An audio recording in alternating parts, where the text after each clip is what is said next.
Hello বন্ধুরা, welcome back to Priyanka Juju blog. তো সকাল সকাল ছাদে এসেছিলাম ভয়েস দিতে।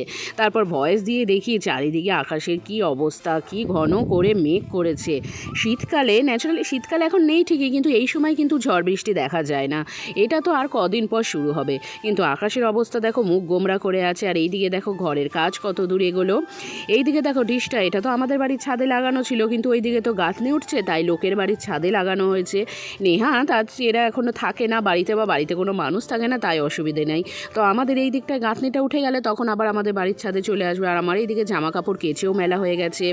আর এইদিকে আমার স্নান কমপ্লিট, রেডি হয়ে গেছে অফিসের জন্য। মা এইদিকে আমার টিফিনটা রেডি করে দিচ্ছে, আর সকালের খাবারটাও আমি রেডি করে নিয়েছি, অফিসে গিয়ে খাবো। আর এই দিকে দেখো ডিম মামলেট করে আজকে ঝোল হচ্ছে।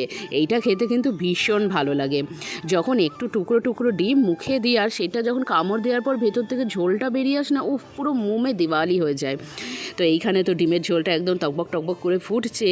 আর এই দিকে দেখো মুসুরির ডাল হয়ে গেছে, পেঁয়াজ ফোড়ন আর শুকনো লঙ্কা আর 5 ফোড়ন দিয়ে।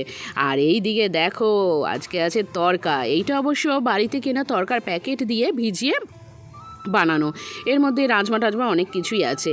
তো তরকাটার গন্ধটা কিন্তু দারুণ বেরিয়েছিল। আমিও অফিসে গিয়ে এইদিকে রেডি হয়ে গিয়েছি, এইবার একটু খাওয়া দাওয়াটা করে নেবো। আর তার মধ্যে আমার ধূপটাও দেখানো হয়ে গেছে ঠাকুরকে, এইবার গিয়ে খাওয়া দাওয়াটা করে নিই। তো দেখো আমি আজকে কী নিয়ে এসেছি টিফিনে বলতে কি সকালের জল খাবারে।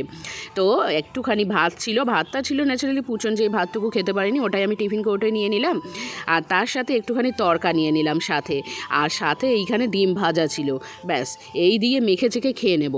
তো আচ্ছা, তোমরা আমাকে একটু কমেন্ট করে জানাবে তো, আমার মতন তোমরা কি কেউ কোনো দিন তরকা দিয়ে ভাত মেখে খেয়েছো? খেলে তোমাদের অভিজ্ঞতাটা কেমন ছিল একদম জানাবে আমাকে। আমার বেশ ভালোই লাগলো। হ্যাঁ, তরকাটা রুটির সাথে মেন ভালো লাগে খেতে, কিন্তু আমার ভাত দিয়ে যেন সব কিছু বেশি স্বাদ লাগে। হ্যাঁ, এটা খুব একটা যে ভালো লেগেছে তা নয়, তবে হ্যাঁ খাওয়া গেছে, কোনো অসুবিধা হয়নি। তো এইবার আমি চটপট খাওয়া দাওয়াটা সেরে নিই, তারপর আবার কাজে বসতে হবে। টাটা।